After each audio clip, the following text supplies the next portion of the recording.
Dear brothers and sisters, welcome to our today's program of NJO LEO. Today is the day of the 8th of November 2018.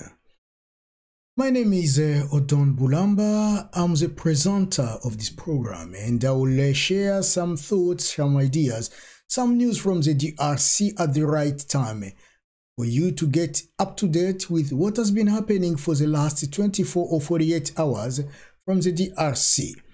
Therefore, I would invite you to be with us during this program so that together we can focus, we can share, and we can exchange.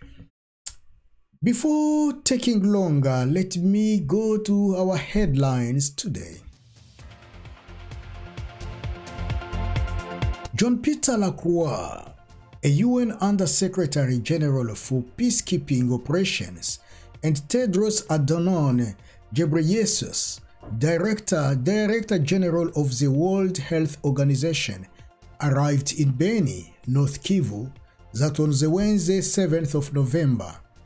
As you know, already confronted with insecurity and who has been coping with Ebola epidemic for several weeks, Beni is still going under threat and challenges.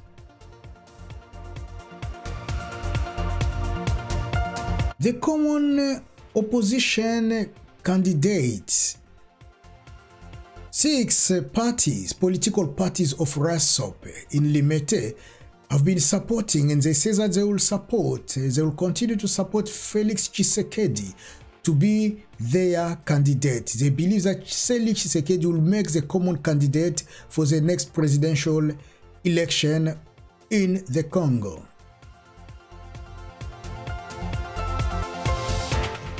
Under the same topic, a group of opposition, the 7 major political parties of the Congolese opposition, is meeting in Switzerland, where they have to choose one candidate that they will present to the Congolese nationals in order to represent them for the election.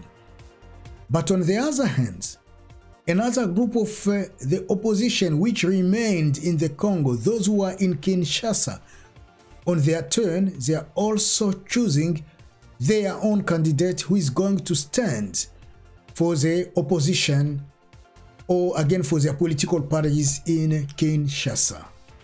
This is a challenge, and this is like, our opposition is opposing itself. There is a fracture, there is a problem, there is a misunderstanding, maybe a confusion that the opposition is creating in the Congo.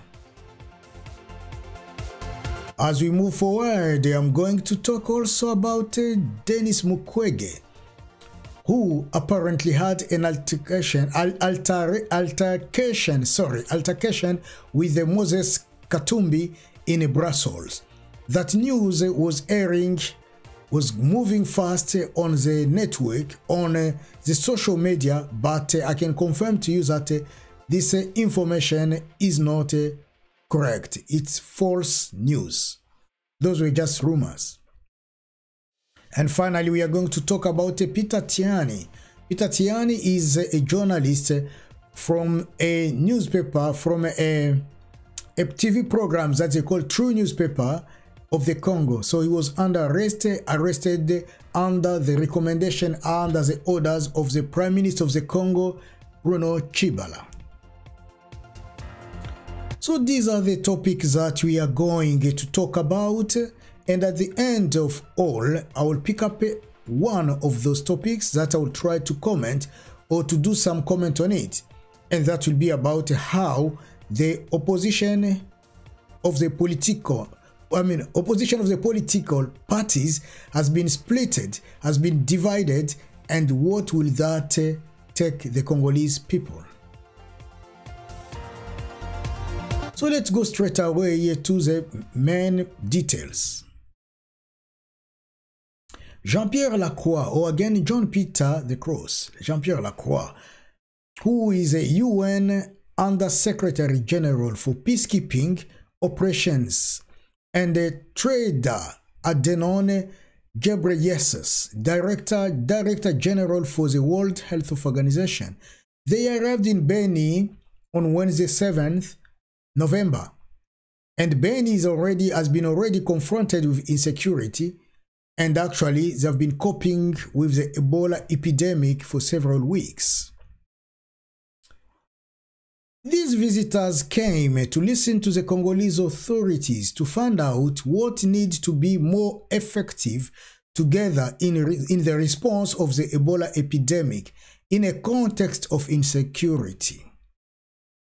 According to Mr. Lacroix, we are aware that all this is part of the context in which the elections are close. It is important here too, in the Ebola-affected area and the action of the armed groups, that the election can be held, and we are very conscious of this imperative, he said.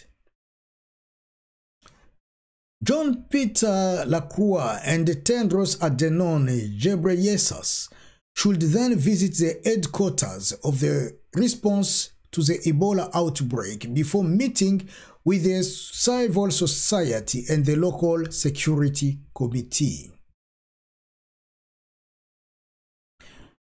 6 parties of the opposition rally, known as RASOP, in Limete, we in Kinshasa, have said they support the candidacy of Felix Tshisekedi as the opposition's common candidate for the next presidential election on the 23rd of December.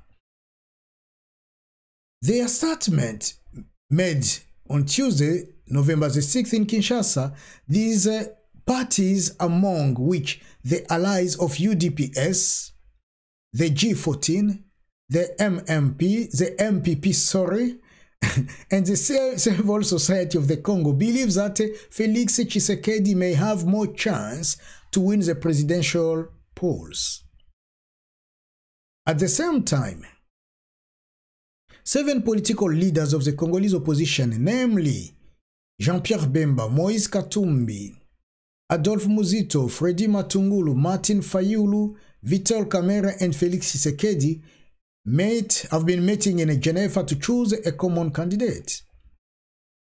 They were supposed to start this meeting yesterday, but it was postponed for the 9th of November.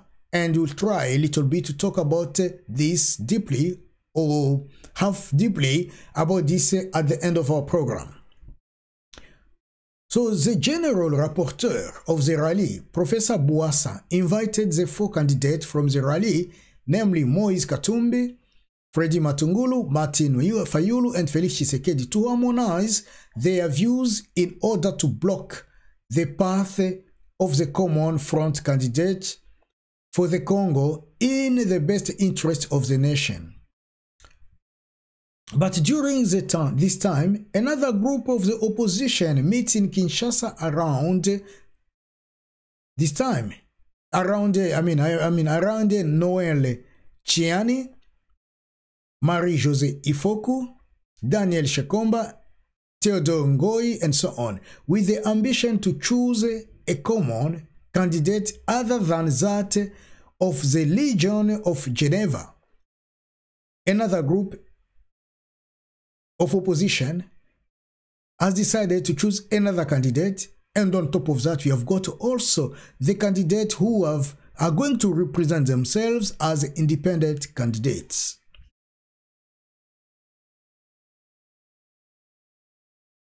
Denis Mukwege had no altercation with Moses Katumbi.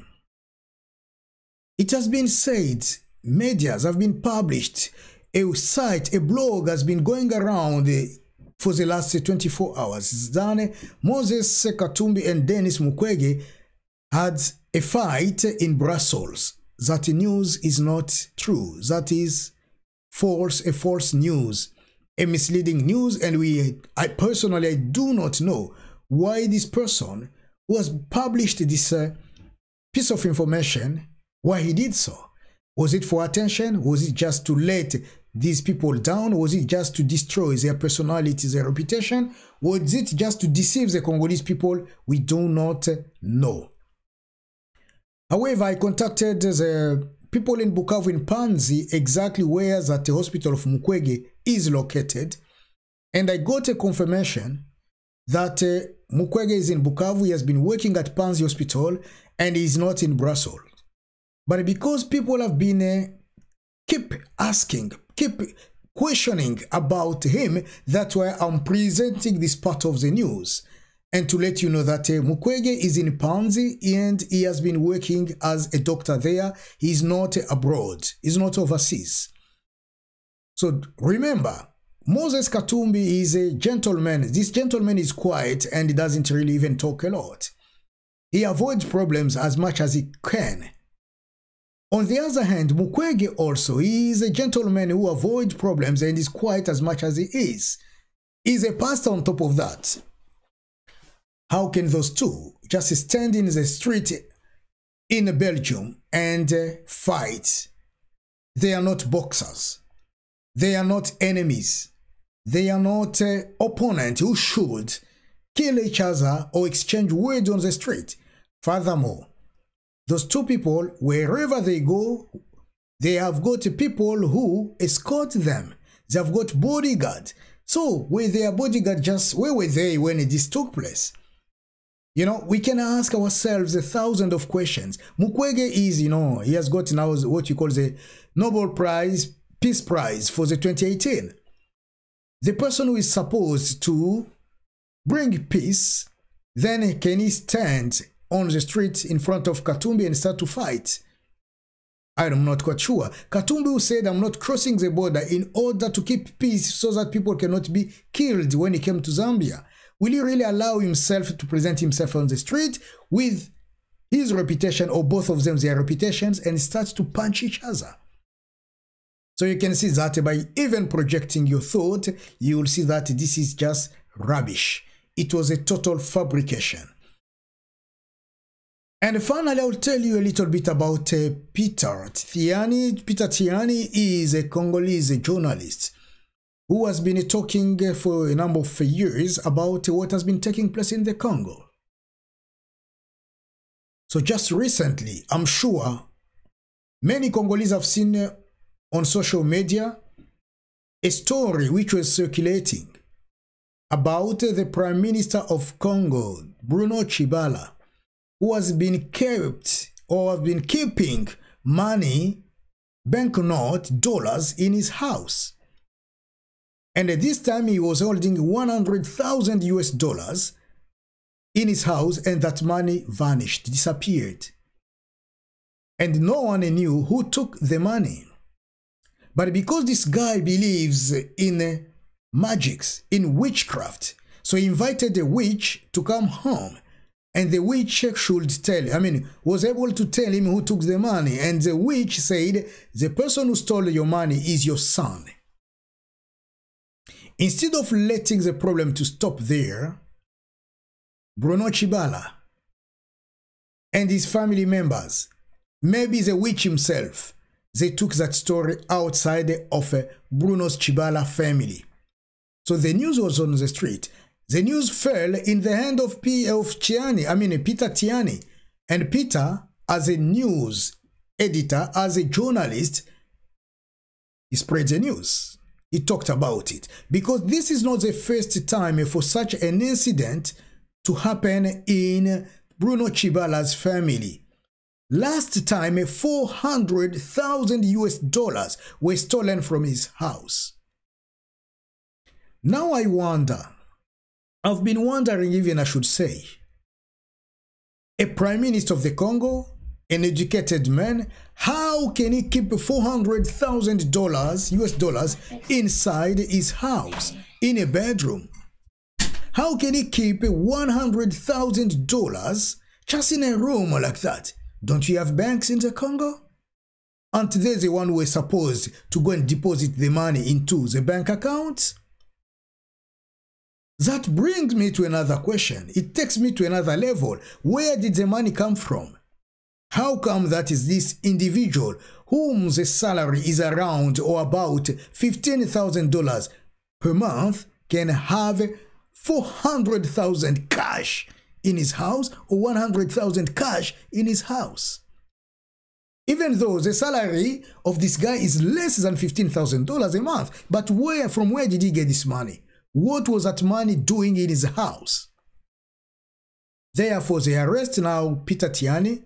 He sent a couple of jeeps filled with soldiers, policemen. They came, they arrested the guy, and the guy, as we are talking now, is in one of the cells around the courthouse. That's where he's kept. And we are telling Chibala, if this news is spread, it's not because Tshiani came to your house to collect the news, but the news came from your own family. Why don't you put under arrest your own children, maybe your wife, maybe your witch persons that you used under arrest? So you should let this gentleman to go to walk free. He has been doing his job and he has a right to talk about it. He has a right to, to publish the news. And if he is wrong, if what he said was incorrect, come out and tell the people of the Congo whatever was published by Tshiani is not correct. You should be angry to yourself and not against this gentleman. So release him and let him walk free. Shame on you. So this will be where I will stop for today. But before to stop, let me do a comment on, as I promised you, on our candidate from the opposition. We have got our candidate. A group of them is now in Geneva, and they were supposed to start their meeting yesterday, the 7th of November. But for some reasons, according to our understanding, according to our sources, there is a misunderstanding about the criteria for that candidate who will represent the common candidate who should represent the others to the coming elections. Some of them have got higher qualifications. And if, for instance, if that's the case, if they say, okay, the criteria should be to have a higher qualification, those who don't hold those qualifications are ready to say, no, we don't accept it. Others will say, yes, you can have a higher qualification, but you don't have numbers behind you. Many people are behind me, someone who don't have a higher qualification.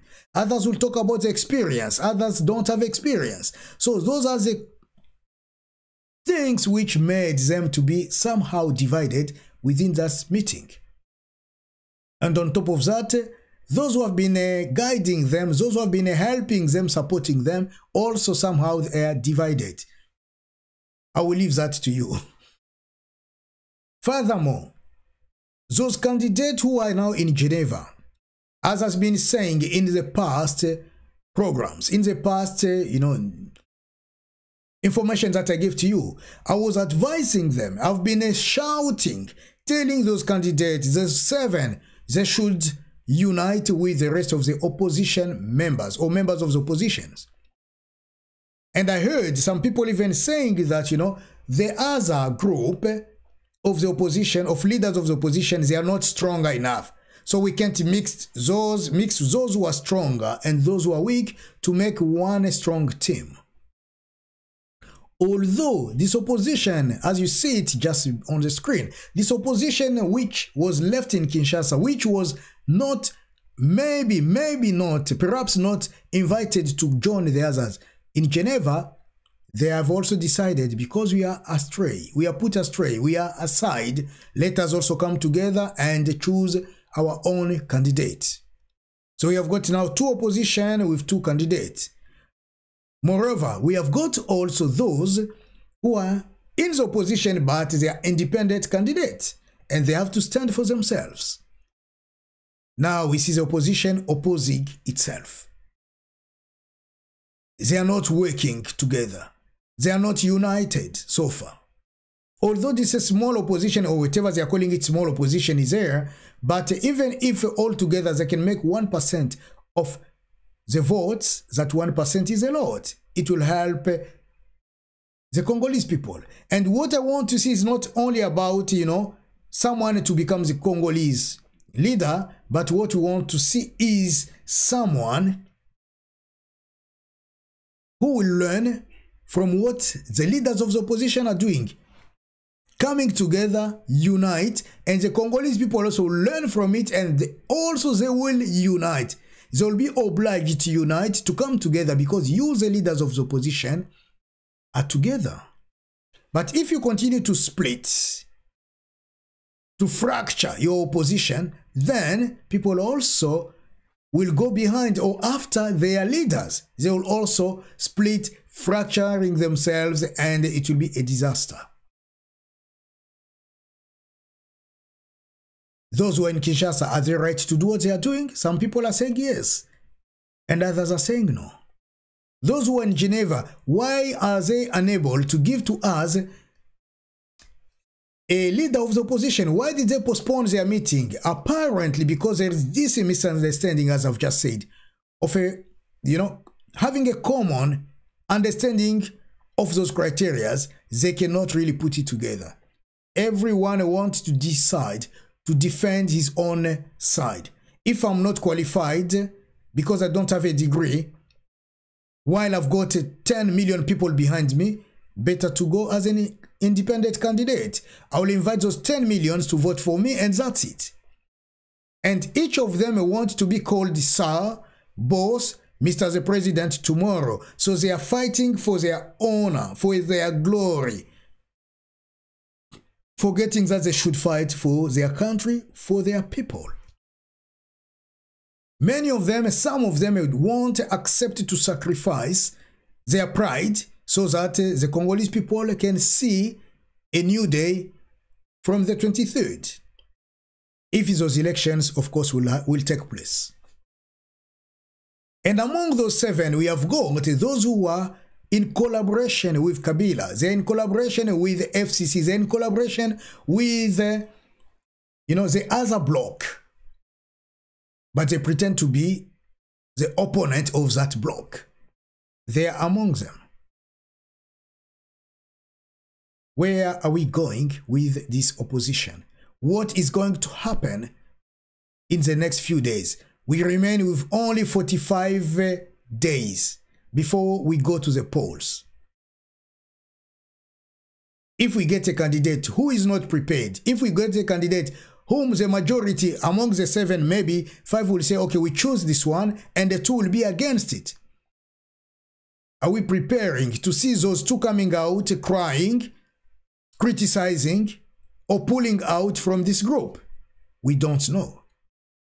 Are we ready to go to the polls with the 2 blocks of opposition of 2 different candidates? We don't know. And we have just heard that those who are in Geneva are saying, okay, we postpone a little bit. Another reason for postponing our meeting is to see if those who are in Kinshasa, if they want to come and join us, they are welcome. Why to invite them at the last second, at the last minute? Are they going, really, truly, let us believe, are they going to be able, today we are Thursday now, are they going to be able to secure a visa to come to Switzerland within the next 48 hours? Take their passport to the embassy, apply for a visa and get it with the Congolese passport, as you know. That's another dilemma. Why weren't they invited so earlier? We don't know. They do. So that's where I'm going to stop for today. I don't want to give a lot of comment. Just you grab a picture, you understand what has been happening, and if there will be a new outcome, I won't hesitate to share it with you. May God bless the Congo. May God bless our nation. May God bless the people of the Congo. My actions and your actions, if we put them together with love, with unity, with trust, with prayer, with faith, then we are going to win. And I can assure you that soon, very soon, Kabila is going to leave the country. The regime is going to change. And that will only happen if you and I, we stand. And we stand firmly on our feet. If we do not stand firmly, and we believe that it will be better for us to quit the game or just to avoid problems and leave it for them to deal with it, then we are losers. We are going to lose. Once again, thank you very much for your time. Thank you very much for your understanding. Thank you for choosing us. If this is your first time to watch our program, I will invite you to go to our YouTube channel, NJO LEO at YouTube, and subscribe. Become one of ours. And if you like our program, if you like my speech, click on like, and that will support our videos to come up, so that whenever people are searching for us, they can easily find us. It's a promotion that we are asking you to give to us. Promote us. And by promoting us, also share our videos with friends, colleagues, and other people around you. That will make our videos and the message to go across, to go through, to pass by, to cross the border and reach friends of the Congo, reach the entire world, and let people know what has been taking place in the Congo. Thank you very much for your time, for your trust, and for everything you have been doing so far for us. And finally, I remind you, our reflection is going to take place on Saturday, 7 p.m. time of New York. That will be 10 a.m. of Sunday in Paris. That will be midnight, 12 a.m. of Sunday in London, 2 a.m. of Sunday in Johannesburg, and 1 a.m. on Sunday in Kinshasa. You are invited to participate, to contribute, and to share. Our number is there, and our number again is in front of me here. You will call us on WhatsApp during that time and participate to our discussion. We are going to talk about the leader that the opposition is going to choose for us. Those 7 people in Geneva, but we may also talk about those 7 people in Kinshasa, whom also are going to choose their own leader. And we'll talk about that leader and ask ourselves, are we going to follow that leader or not? And secondly, in case there is no or there won't be the election, what will the role of this leader, the chosen leader, will be? Will it be to encourage the Congolese people to apply the Article 64 of our Constitution or not? Thank you very much for your attention, and I will let you go now. I wish you a wonderful morning, a wonderful afternoon, and we'll catch up later. Goodbye for now. Ciao.